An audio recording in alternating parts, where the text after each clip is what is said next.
It was supposed to be a normal evening dinner in the grand mansion of the wealthy Harrington family. The chandeliers sparkled, the laughter of guests echoed, and silver cutlery clinked against porcelain plates. But then, silence fell. Every eye turned toward the youngest daughter, Isabella, a fragile girl who had been blind since birth, or so everyone believed. And standing beside her, the maid, Maria, trembling, holding back words that could destroy everything. What happened next left the entire room stunned. The Harrington family was among the richest in the city. Their home stood like a palace, guarded by tall iron gates and surrounded by whispers of envy. Inside, perfection was demanded, not just from the family, but from everyone who served them. Maria, a simple maid from a poor village, worked tirelessly in this mansion. She scrubbed floors until her knees ached, polished silver until her hands burned, and endured endless insults. For the Harringtons, she was invisible, just another servant in the shadows. But there was one person she noticed more than anyone else, Isabella. The girl was delicate, beautiful, with pale blue eyes that never saw light. She moved cautiously, guided by touch, her life wrapped in darkness. Or at least that's what everyone believed.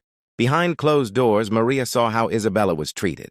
The millionaire father, Henry Harrington, carried his daughter with a mix of pity and pride.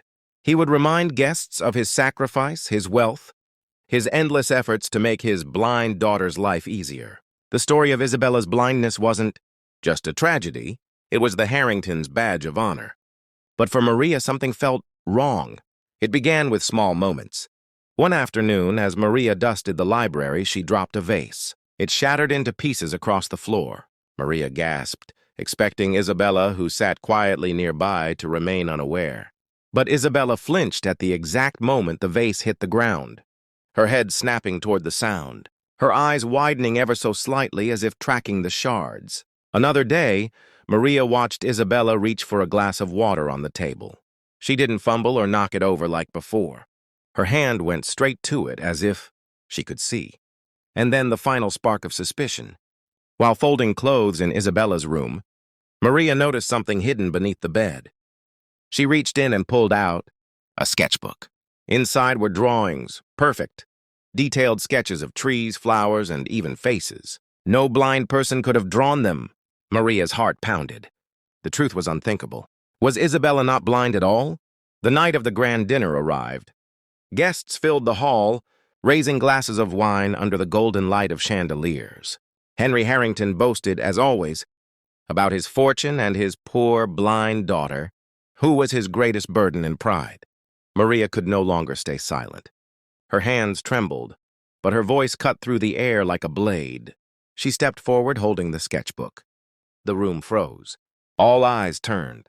Maria declared that Isabella could see that her blindness was nothing but a carefully hidden lie. Gasps erupted.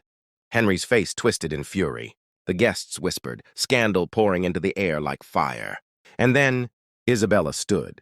Her pale blue eyes, once downcast, now lifted to the crowd. She did not stumble. She did not hesitate. Step by step, she walked across the hall, each movement precise, sure, undeniable. The truth was revealed. Isabella had been living a lie. But why? Tears welled in the young girl's eyes as she finally spoke, her voice trembling with pain. She admitted that her father forced her to pretend. The story of her blindness earned him sympathy, admiration, and power. Donations flowed. Contracts were signed.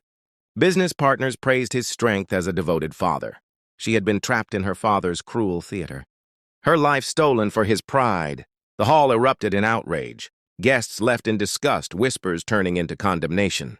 The millionaire, once celebrated, now stood disgraced. But amidst the chaos, Maria stepped closer to Isabella, placing a gentle hand on her shoulder. For the first time, Isabella looked at someone not with fear, but with gratitude. The Harrington Empire would crumble after that night, but something greater had been set free, the truth.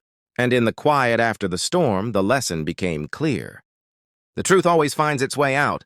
No lie, no matter how powerful, can bury it forever.